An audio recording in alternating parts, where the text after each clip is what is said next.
Dave Shumka is a very funny and talented comedian based in Vancouver, British Columbia.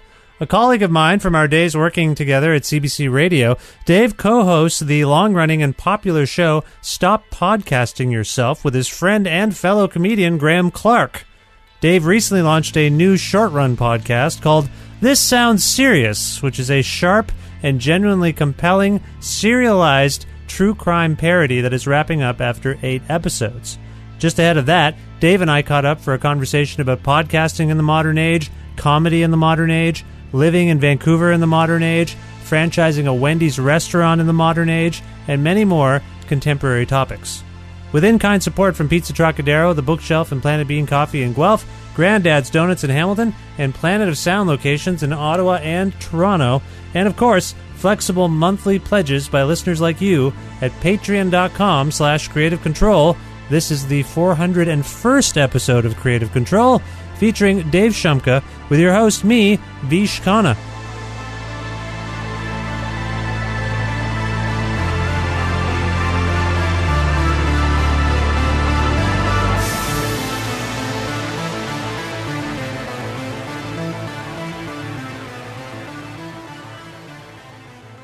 Hi, Dave. How's it going?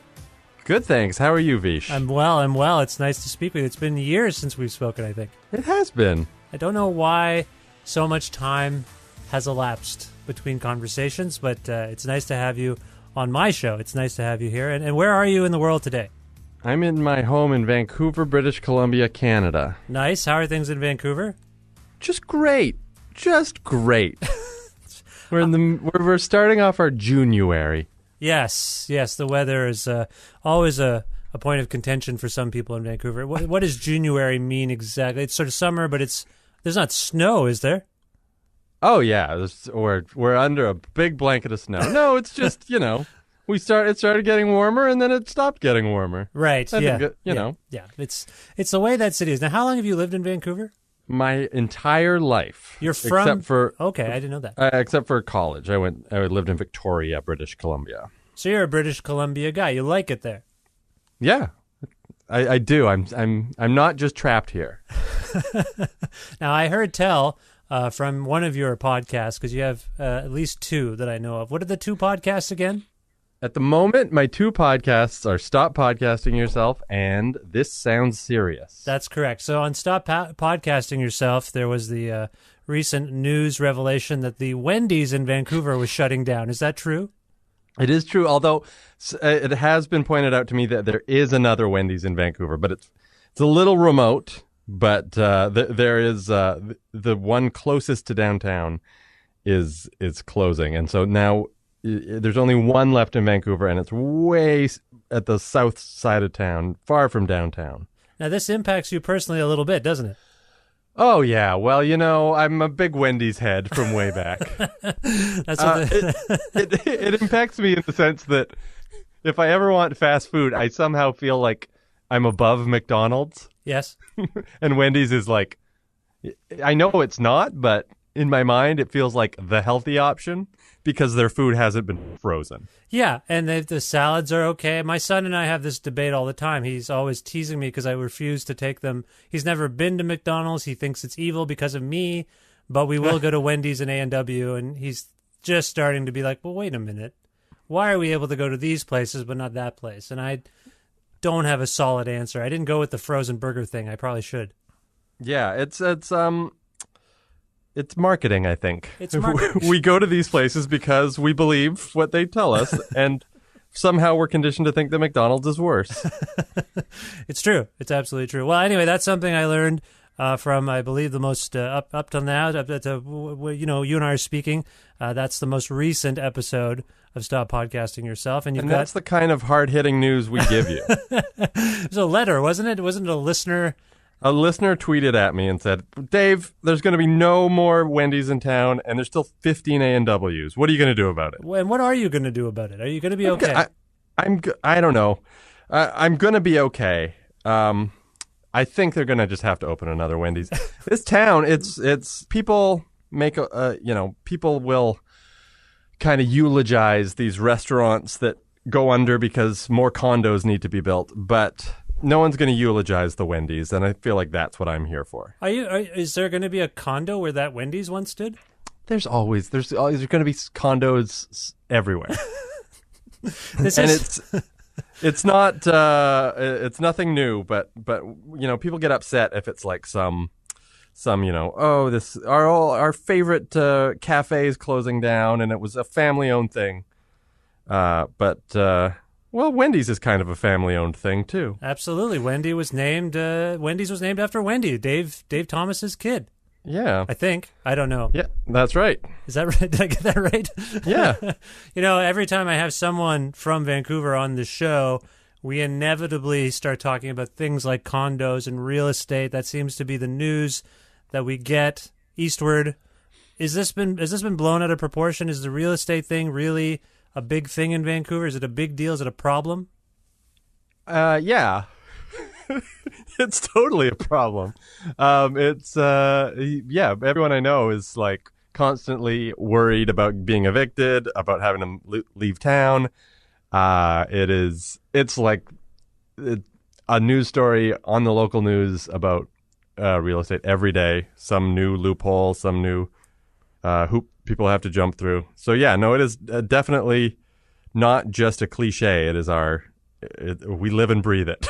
I should clarify that I did not doubt the comments that have come from my guests regarding this issue, but one of our mutual former colleagues wrote a story saying it was all a myth, and I thought that was odd because I didn't understand where he was coming from. That real estate was actually fine. You're saying there's no way it's possibly fine.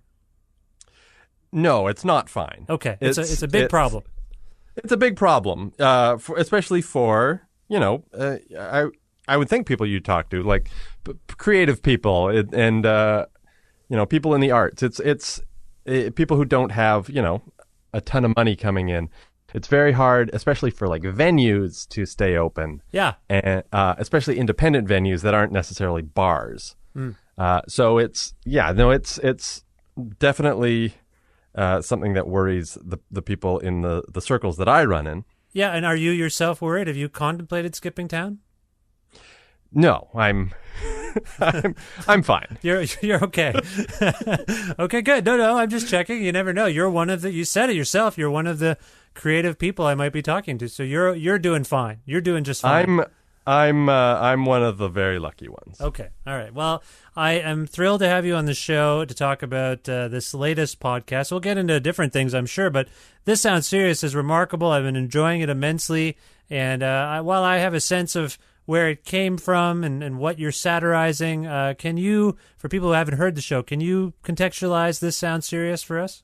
This Sounds Serious is a parody podcast parodying true crime, specifically shows like S-Town, Missing Richard Simmons, which I guess isn't technically true crime, Serial, Dirty John, these kinds of podcasts that come out and are, people binge them. And if you listen to podcasts, they're all over the front page. All your podcast friends will ask you if you've listened to this. And so we're parodying that, as well as a few those kind of like Netflix true crime documentaries. Making as well. a Murderer and these sorts of things. Exactly. Right. The cult one. Wild Wild Country, that one? Yeah, right. So you have been in, how long have you had the other podcast that we were talking about, Stop Podcasting Yourself? Stop Podcasting Yourself debuted in March of 2008. So it has been a weekly show for over 10 years. Wow, congratulations. That's great. Thank you. And now I'm doing, so this one is, it feels good to do something that is not going to be an obligation every week for the rest of my life. But to do like a short run show that I can put out into the world with some friends and just kind of have it stand on its own, and people can discover it whenever. So you've been in the podcasting game, if you will, since 2008. That's pioneering territory. That's early days for some people in terms of podcasts. And at the time, I would say that most of the podcasts you heard or specialty things like comedians talking to comedians, maybe sports guys talking to sports guys, that kind of stuff, conversation-based stuff. This true crime thing really has taken podcasting over. And I sense that that's what maybe spurred this on. Like you were trying to get to the bottom of what it was, why it's popular and why it's ripe for satire. Like, what do you make of the phenomenon of true crime podcasting being, like you say, the domineering force in podcasting today?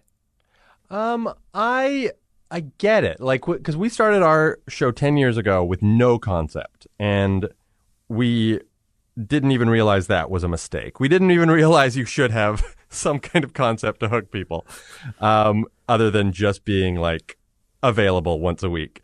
So the fact that there are these shows that are short run and have, focus on a crime, I think it's kind of, I feel like an idiot for missing it 10 years ago. Like, why didn't I think of something? Right. But I think they're great, and they all kind of have, like, I listen to a bunch of them, and I get excited when a new one comes out, and there are all these kind of tropes that they all kind of have that I fall for every time, and I love, binging and kind of trying to come up with my own theories as it goes, because the way it works is they come out, they either release them all at once or they come out once a week. And if they're once a week, you have time to formulate a theory. And it also involves the storyteller. Because you're like, what is the storyteller withholding from me that they're going to let me know next week? Because I know they're not writing this week to week. Like they've got a game plan going in. So, but I buy into all of them. Like anytime there's a new one, I get excited, and I just want to, I want to discover it along as it's coming out. I'm a real kind of naive listening to them. So you mentioned some of the tropes that hook you, and I assume these might be some of the same tropes that you viewed as being ripe for parody or satire. Can you talk about some of the ones you mean? Because I hear it in This Sounds Serious. Like, I hear what you're talking about, but can you kind of expand upon that? So when we started writing the show, it was the guys who make This Is That on CBC, which is kind of a fake, like, As It Happens, kind of a fake public radio show with all these little fake stories that are believable. And they're great at kind of like mimicking the audio tone of a story.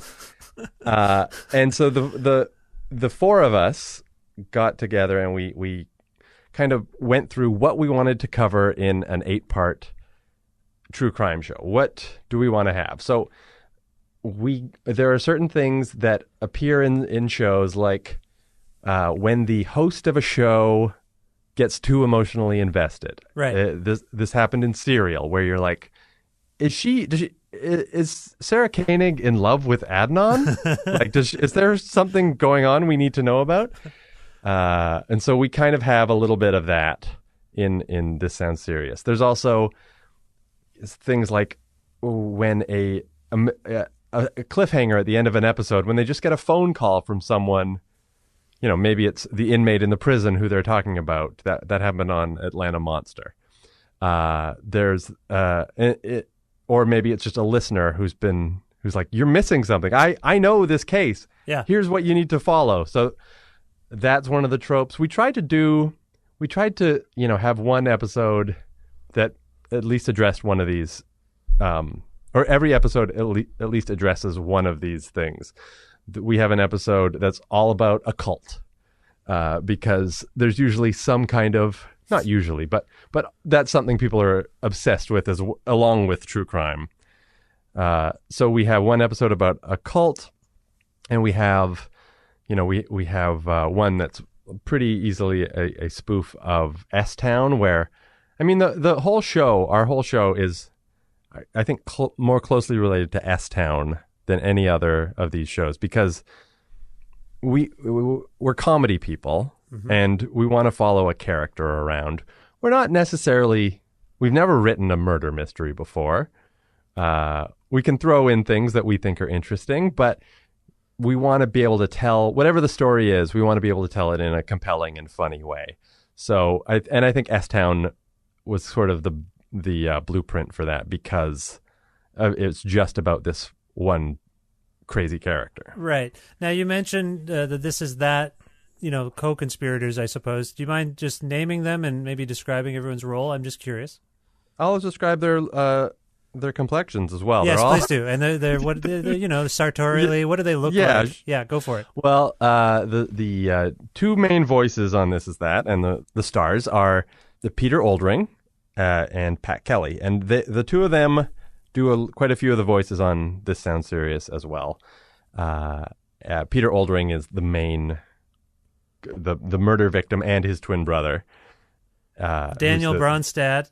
Daniel Bronstadt is the prime suspect, and Chuck Bronstadt is his deceased brother. Right. The Weatherman. Yeah. And they do have sort of distinct voices, even though they're twins, and that was just kind of a choice to make in terms of an audio treatment. Sure. And Pat Kelly usually plays one or two characters in every episode.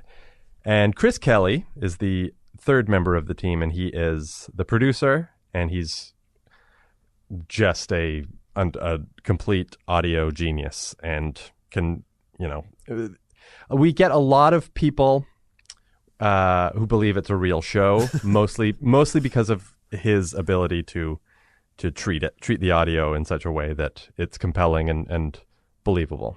Yeah, he's a very gifted producer, and another colleague of ours from CBC, so that's good. Now, you mentioned the true crime podcast that you've gotten into. Were you, like me, a true crime kind of aficionado as a kid? Did you watch like A&E Biography? Did you read every book about the Manson family murders? Like, did you do that, the JFK assassination? Like, I don't know why I was permitted to do it. I just became obsessed with all sorts of murder mystery folklore. I'm fine, by the way. I've turned out okay.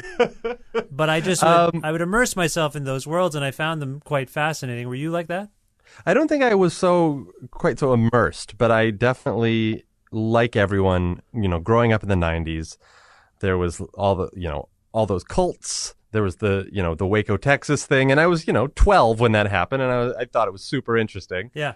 And also like OJ and all those kinds of, crime became kind of a thing on TV, and America's Most Wanted and Unsolved Mysteries and things like that were my kind of intro into true crime. But there was never anything that I never read any books about it, or I never watched a documentary or a series following a single thing. Right. But I think that's maybe also the way television has changed. Like on America's Most Wanted, they would profile someone for 15 minutes, and they would do three Most Wanted an episode. And now they'll spread a crime over whatever, 8 episodes. Yeah, you spoofed one of those crime shows on This Sounds Serious as well. Yeah, this week we did one that was basically supposed to be, 48 Hours or Dateline. Yeah.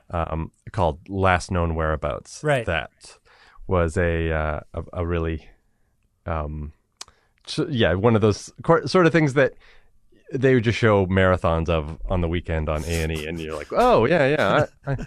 And so, our case in This Sounds Serious mirrors another case that has already happened, and so people are wondering if there are parallels. Yeah, the Weatherman Strangler, is that the That's right. Yeah, that's right. Yeah, that sounds plausible. Do you think that's a plausible theory? I know you're a bit close to the story. I am a bit close to the story. I like to leave everything kind of up in the air. Yeah. Until we reveal it at the end. So yeah, it's plausible. Okay. Everything's plausible at this point. So you didn't read about true crime or watch too many true crime things as a kid. What was your upbringing like, and what was your entry point into comedy, I suppose? Do you remember? Do you remember being sort of sparked by something you saw or read or watched or whatever? My upbringing was great. And my family laughed a lot. That was sort of it. And, we watched Saturday Night Live, we watched SCTV, The Simpsons, and Seinfeld, and all that stuff. And so I really didn't have, as a kid, I had no kind of patience for anything but comedy. Oh, interesting. Like I never, I didn't really like action movies. I really only wanted to laugh, and well, I liked music too, but that's not what we're talking about right now, Vish. I didn't. I said nothing. I said nothing. I know. So yeah, no, it was. So I've always really been interested in comedy. I did improv in high school, and then when I was in my 20s, I saw Zach Galifianakis on TV, and I was like, "Oh, this guy's so funny." And he was doing stand-up, but he was playing piano on Conan and telling jokes. And I was like, "Oh, I wonder if he's ever coming to Vancouver." And I went to his website, and he was playing this tiny little bar. Not even a bar. It was a Salvadoran restaurant. El Salvador restaurant. I think you covered yourself quite well there. I think that you covered all possible bases with that potentially racist comment, but yeah, that's fine. No, it's not. I'm just kidding. Yeah. No, I don't know either, so I'm with you. I think that's right. It's a demonym. I don't think I could be accused of racism. No, I don't think so either. I apologize for even invoking that. I retract that statement, if I may. So I called up this restaurant and I said, "Can I get tickets to this show?" And they were like, "What are you talking about? You just show up. It's just a show. Like, it's $5 at the door." And it was just like sort of an open mic night called the Laugh Gallery. But Zach Galifianakis happened to be shooting a TV show in Vancouver, so he was a regular there. And so he would headline and play the piano and tell jokes. But all the other acts on the show, and there were like, 6 or 7 other comedians, they were all just local people. Mm-hmm.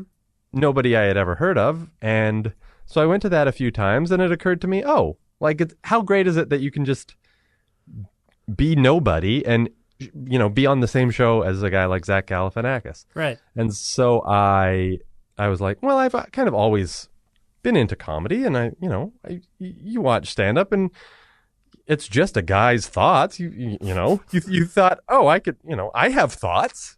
I just don't have a microphone. Yeah. And so I asked to be on that show, and my who became my close friend and my podcasting partner, Graham Clark, is the guy who runs that show still to this day at a different venue now. And he was very encouraging. And so I started doing stand-up through that and did that for a few years. And then I realized, I kind of think I would rather make people laugh just by what works best for me is putting something out on the internet as opposed to showing up at a bar. Are you not doing any stand-up at all anymore? No, not really, no. Huh. I mean, some kind of performance-y things, but not... I don't have a set or anything. I don't have jokes I have prepared. But if I ever, if it's like a special event, there are certain kind of special comedy things where you come up with a piece just for that night.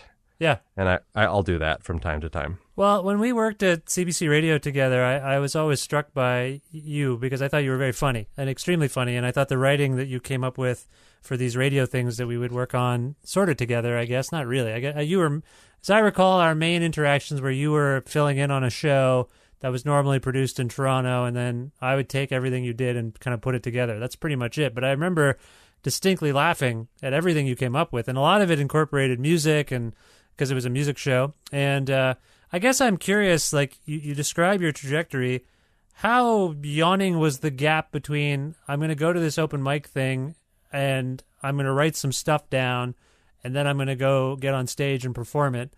Because I think that's where the divide happens, where people are like, yeah, I think I got some stuff, but now I got to actually... It sounds to me like you had misgivings about performance even, so I don't know if I'm answering my own question there, but yeah, was that difficult to go from I'm going to try this to I'm going to get on stage?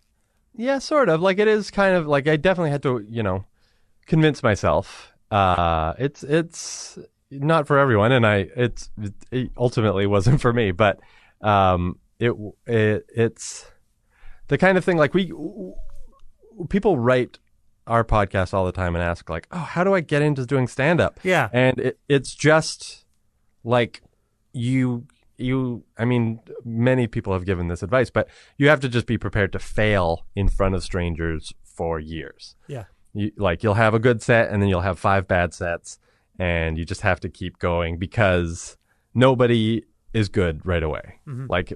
And it's frustrating because you see people who are good and it's so effortless just to be that comfortable, to be able to like be present in the moment, not just it's not just writing jokes and being naturally funny. It is a completely different muscle to be able to go on stage and know what the audience is experiencing and be likable to them, and comment in a way that they can relate to, not just sort of be a person on stage telling jokes, even if they're the most brilliant jokes in the world. Yeah, someone in the audience is going to be unhappy, and so you kind of have to feel that energy, and and just be able to live in that moment. It's such a strange. There's nothing that can prepare you for it other than doing it. Yeah, but it sounds to me like you did it, and then there's also I think some people don't have the realization that it might not be for them. They just keep doing it and they're miserable. You got out of it. Yeah, I'm one of the lucky ones. Well, you're right. Like, people, the reality of it is, if you want to be, a working comedian, this is like, your life has to be, your weekends belong to a comedy club. And even if you don't feel like going out on a Saturday night and the audience is so drunk and it's going to be a bad show, no matter what, like, you can't do anything about it, you have to do it. Like, it's just, there are some realities about stand-up that you just can't, like, it's great to play alternative shows and independent shows, and those are like the most fun things to do. But if you want to do it for real and you want to make your living at it, you have to do everything. You have to do those shows, but you also have to do clubs. You have to do things that you maybe weren't prepared for, things that maybe aren't your favorite. You have to do. You have to have a YouTube channel. You have to have a podcast. You have to. Yeah, exactly. Yeah. So you mentioned that you and Graham didn't have a concept for stop podcasting yourself. I mean, the title itself is pretty loaded. You seem to, and This Sounds Serious is another sort of. It's a play on the landscape on some level. It's a parody of something going on in the podcast landscape. Do you? But is this your livelihood? I guess podcasting is what you do, right? I mean, this is what you do to make a living. Yeah, it's Stop Podcasting Yourself has been going on for 10 years, and we're on the Maximum Fun Network, and every year we have a fun drive where people pledge to the show and they donate, and that's great, and it's a lot of help. It's not enough to make a living, and so that's why I kind of do other things, and I was fortunate enough that this thing came along, and it's hopefully can keep going on. Yeah. It's my livelihood, and I'm very it's my favorite thing to do. I'm very happy that this came along at a time when like the podcasting in general came along at a time when I sort of figured out that it would be something I could enjoy and make money at. Yeah, your 500 episodes. You're just past 500 episodes on the other 530 something. Yeah. Yeah. Oh yeah. Okay. So you're well past 500.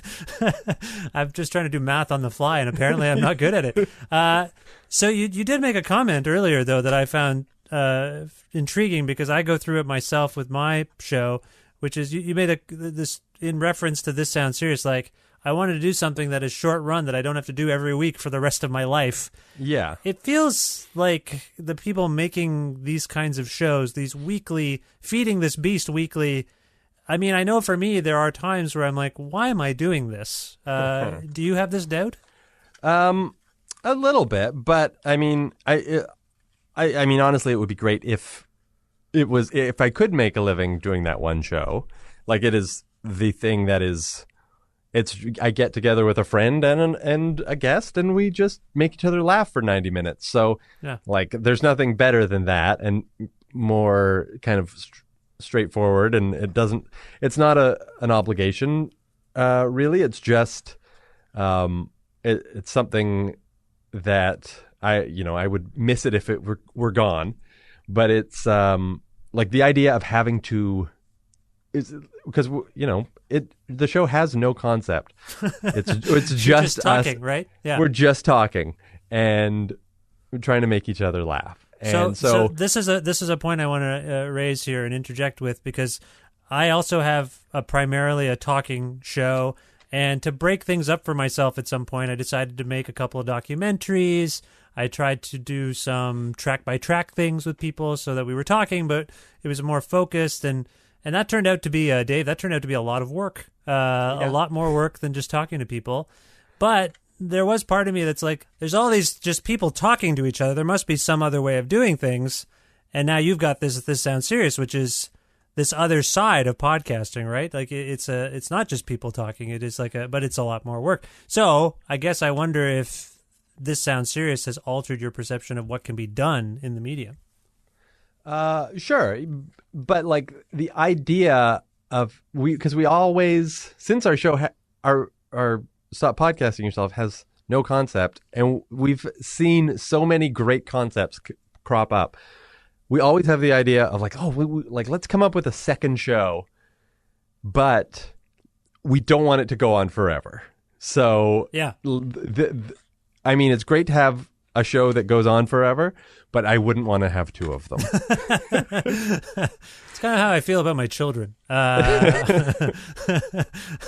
So what is the future beyond? So you mentioned there's 8 episodes for This Sounds Serious. Yeah. And as we're speaking, we're at 6. I think 7's about to come out, right?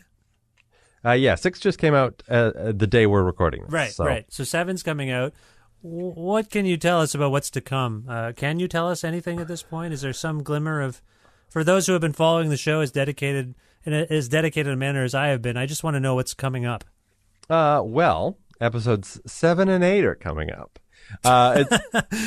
So what we know about the suspect, Daniel Bronstadt, is that he is not in prison.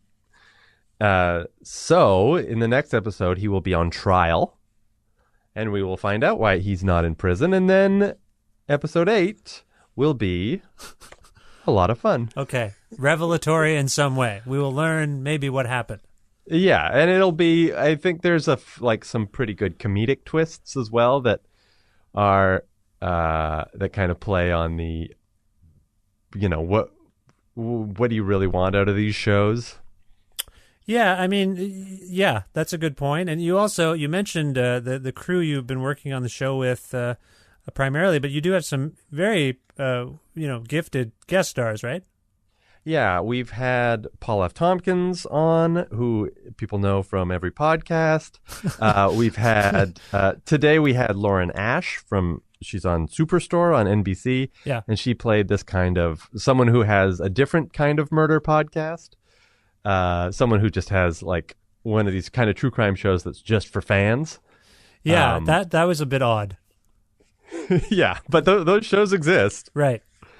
And so she helps tell one of the stories, and we've had the narrator on the show is it's played by Carly Pope, who's an accomplished Canadian actress. As well, and then tons of local Vancouver comedians have come on to do voices. Right. We've found that's been kind of we've flown down to LA a few times to record with Carly and Peter Oldring. Yeah. But because of the nature of these shows, a lot of the voices are just people on the phone. Sometimes you go. The host of one of these true crime shows will go interview someone in person at their office. So there can be all kinds of types of audio, and so it's a lot better, more streamlined than making a TV show where things have to look right.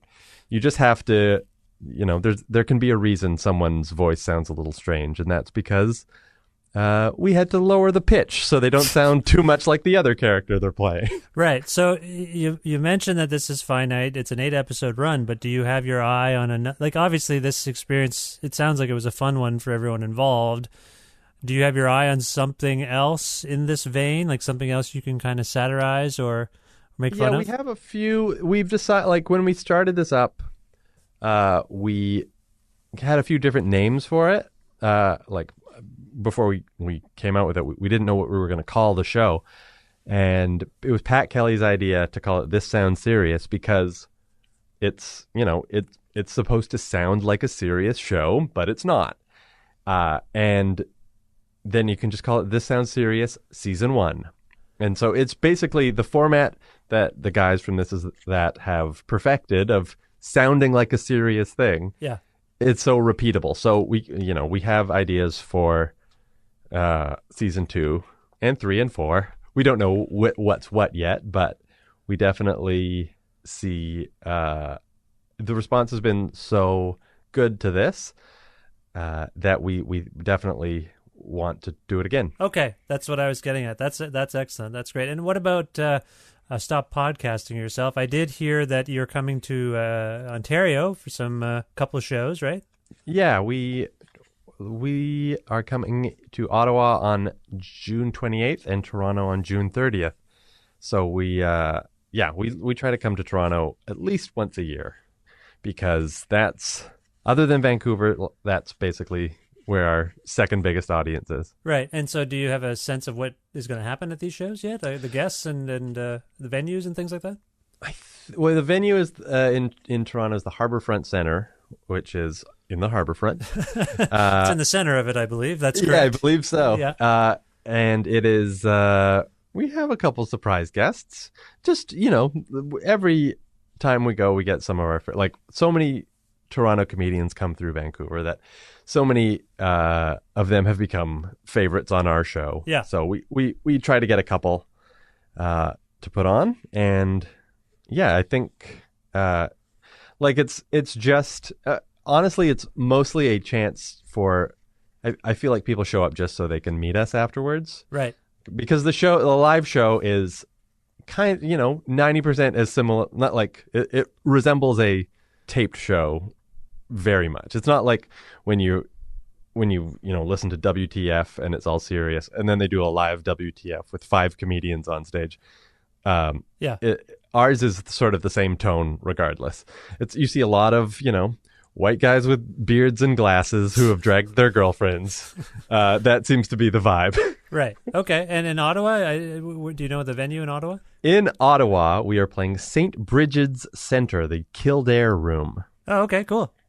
And so that'll be fun. Is Ottawa, I know Toronto is a hotbed of Canadian comedy. Is Ottawa flourishing at the moment, to your knowledge? To my knowledge, it's doing all right. Yeah.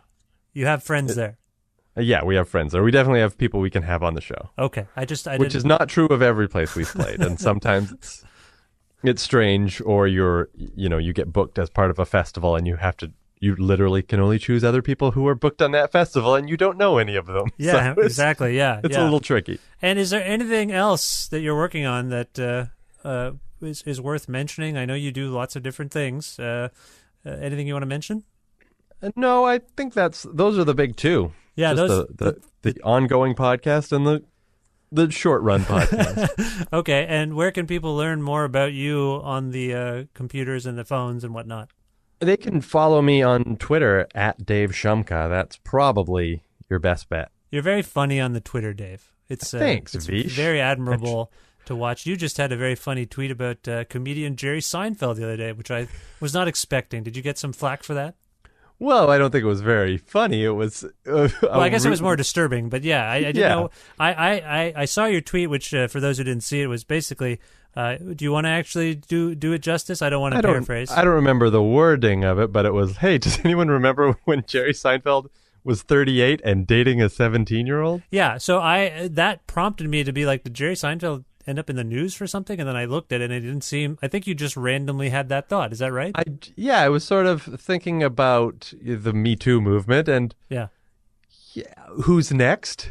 And Jerry Seinfeld has always kind of seemed, he's come off as like a moral superior in a lot of the things he does and his tone of comedy.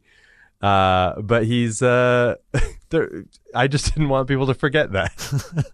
He was that show meant a lot to me. His sitcom, it really did. Me too. Yeah, so I kind of glossed. I just made this realization with the new Kanye West that I have just glossed over so much reprehensible. I think this is part of the Me Too movement, I guess, is why do we continue to gloss over all of this behavior? Yeah. For the sake of a record or a TV show or something. It seems like maybe we should reevaluate our priorities. Sure, and if it's something you enjoyed when you were a teenager and it was the 90s, like, people talk about how racist the show Friends is now because a lot of people are re-watching it. Yeah. And yeah, it is, but that's because the 90s were racist. That's because, like, it wasn't, that show didn't happen in a vacuum. Yeah. It was huge. Yeah. Yeah, well, I'm glad we ended on that note.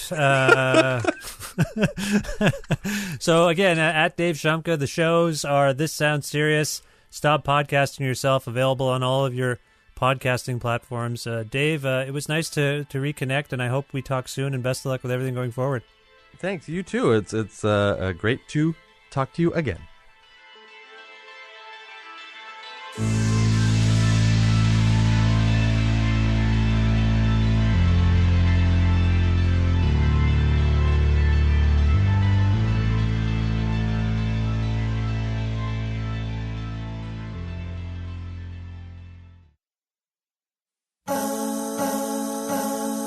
Special thanks again to Dave Shumka for appearing on this, the 401st episode of Creative Control, which is part of the Entertainment One podcast network and is available on all iOS and Android platforms and also on things like YouTube and Spotify and Audio Boom.